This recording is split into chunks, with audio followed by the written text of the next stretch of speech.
welcome back to the Artie Lange Show. John Ritchie is my co-host tonight. Good man.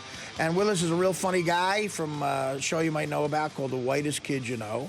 He's got a new album out called Drunk Text to Myself. And it's you driving, texting while having a beer. And you look very relaxed. And this is a comedic album, but it's all songs, rap, it's all music. It looks hilarious. We welcome Trevor Moore to the show. What's up, man? Hey, thanks for having me. How you doing? So what is it? Is this?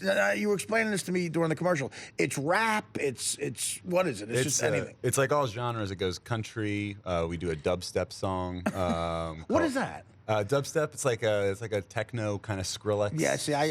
Yeah. I'm insanely unhip. What is Skrillex? Like Skrillex is like a huge dubstep artist. Techno is. Oh wait, that's the name of a guy. Skrillex is a guy. Oh, okay. Yeah. Like Afrojack or Dead Mouse. Yeah, exactly. All right, those are the guys. Any guy who's banged Paris Hilton, I would know. But I guess Skrillex, I haven't gotten to yet. So you have techno, you have rap, country, rock, whatever. Yep, metal. It's all comedic stuff. Yeah. That's great. Yeah, it was fun. It was we got like really great musicians to come in and do it. We had a whole bunch of singers from like Broadway come in and do some. We do like a "We Are the World" type song at the end. Now, what are some of the musicians? Anybody we know by name, like or just like session guys, or? I use these guys that produced it, named the Elegant Two, and they do a lot of the music in Bob's Burgers. They've worked with They Might Be Giants and stuff like that. Oh, cool.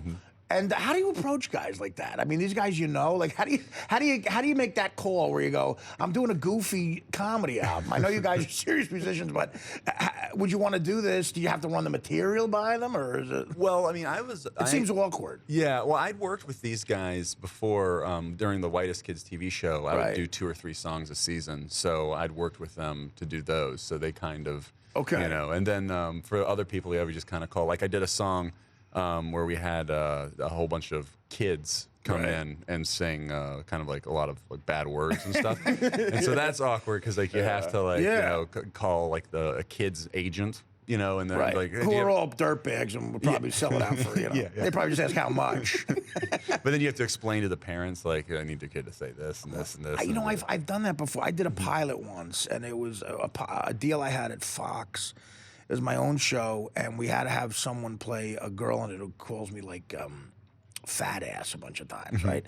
And she was 7 years old. So I said to the producers, I said, well, we should ask the mom, you know, because really, you start to think about that. This was like in '98, and I'm thinking, do I want to be responsible for the next, you know, Danny Bonaducci or something? Because it really is child abuse on some level. The world is so distorted when you're a kid anyway, and then if you add fame to it, it must be, you know what I mean? Like, I don't know how you could stay normal. Yeah. But so I was like, let's go to the mother and see what she says about this. And we sat the woman down, and she said, before you say this, I know what you're going to say, because she read the script. I said, really? And I thought it was going to be an easier thing, and I want you to know it's fine. Like, you know, it doesn't have to be fat-ish. She'll say fat F, then she said the F word. She'll say fat F, whatever. Yeah. You could. She'll say whatever you want. She'll say whatever you want. Like, you got the feeling she was going to burn her with a cigarette. If she did. So it was like, oh my God, this girl doesn't have a chance anyway, so let's just abuse her. What was that like? Well, what kind of words are we talking about? Well, I mean, there's a bunch. I mean, I did a music video for one of the. I did a song about the Pope. Right. On this called the Pope Rap, and I shot a music video for it. So I thought it'd be funny in the music video to have, you know, as it goes to the chorus, you have all these choir boys dancing around stripper poles. Because that's like the bling bling Pope rapping. Absolutely. So then we get these kids come in and they don't really know how to like dance around a stripper pole well. So I'm trying to direct them, but it's they don't know how to be seductive. Yeah. So it's so awkward because I don't want to. I don't know how to say it without. You don't want to say, you know, be sexier. There's no way. After a while, you go, there's no way, I'm giving up, so I'm just going to say it, right? Exactly.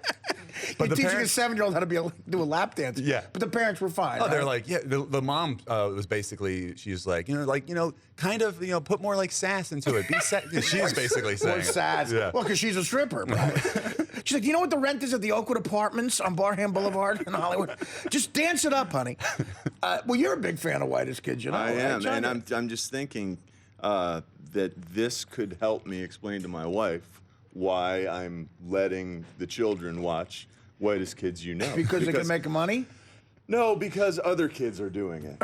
Other kids, kids are watching. Other kids are dancing around stripper poles. Why not let our kids see that? And they're going to see it on the playground anyway. Did you do a lot of videos for this? I've shot 4 videos for it. Yeah, 4 music videos. Wow. So this is like it's a big investment too, and everything. Now that's great. Everything was cool with my kids watching The Whitest Kids You Know for a while until my wife discovered that we were watching it, that I had all these like 60 recorded on the TiVo. Right. Well, it's an insanely edgy show. I mean, yes, it really is. Sometimes it gets pretty awesome. Did your wife go crazy about that? Well, she questioned my motives. She questioned why I was watching, and I said it's together time with the kids, and we're watching it before bed. We're not watching Little Mermaid because I'm not watching that. Well, there's a weird line though, because you want to teach your kids, you want to teach your kids to be funny. Like if I had a kid, I'd make sure I showed him all the old Bugs Bunnies instead of any Pokemon crap that's on. Yeah. You know what I mean? Like because I want my kid to be funny. I think that has a lot to do. So you don't want to be offended, but on the same, you want them to learn how to be funny. Well, too. I also want them to know that there are things that they shouldn't do, and I can say afterwards that you can't, have a turd and pull it out of your pants and wipe it on your face. Unless you're doing a TV show. On this, which was awesome. My kid loved that, and now my mom did not, my wife did not, but I do think that everything was cool until we saw the Civil War stuff. Oh, really? Yeah, everything was cool until the Civil War stuff, because there's a lot of visuals with, Well, we didn't bring Trevor in to get scolded by you. I mean, it sounds like we're at some sort of it sounds like we're at a community meeting or something. It's like, I'm sorry, guys. There was stuff that I just couldn't explain. And then Mr. Maul comes out with Civil War stuff. Well, what are your thoughts on that, Trevor? I mean, what's the age limit on hilarious stuff? And we haven't been doing it anymore. We haven't been watching it as much anymore because we've watched most of your stuff. But it was all hilarious. All absolutely hilarious. Well, Trevor, what do you think? You think kids should be watching this? Well, see, I grew up, my parents were Christian rock singers. Oh, really? Yeah, that's what they did. I mean, I grew up on a tour bus traveling around, like, the country. No, that's odd, right? Yeah. I mean, what an interesting situation. Yes. It's a rock atmosphere, but it's Christian. Yeah. But so they were very, very, I wasn't allowed to watch anything. Like, they were very religious, very strict. Like, I couldn't watch anything that had any sort of, it said, like, damn. Really? I couldn't watch that. Yeah. And so that's like the extreme the other way. And then I grow up and make like a very dirty show. Well, I was going to say, how do they react to that, your parents? Oh, they don't like it. Really? They I mean, like and to the point where it caused like maybe not talking to them for a while? No, not that. It's just sort of, there's just like a weird standoff. Like when our videos would go up on YouTube, like my dad would call me and he'd be like, I flagged a bunch of your videos on YouTube last night to get them taken down. I'm like, all right. Thanks, Pop. Thanks, Dad. And then really, I was that hardcore. Yeah. Oh, man. So do you think, ironically enough, do you think they understand that they, in a way, cause you to kind of rebel like that by bringing you up that way? I mean, I'm sure that there's some element to it. I'm sure they're aware of that. Yeah. See, I thought that was a joke when I read that your parents were Christian. Well, he doesn't do jokes in the biography. Well, I thought that you write jokes into your biography or something, like, this saying that you have a 72-year-old parrot named Oscar. See, that is made up. Yeah, exactly. Well, I think there's some things that are obvious. And you're an amateur shark hunter. That I made up too, yeah. Right, so I thought the Christian Trevor, parents where does it end? Where's the line joke. with you, Trevor?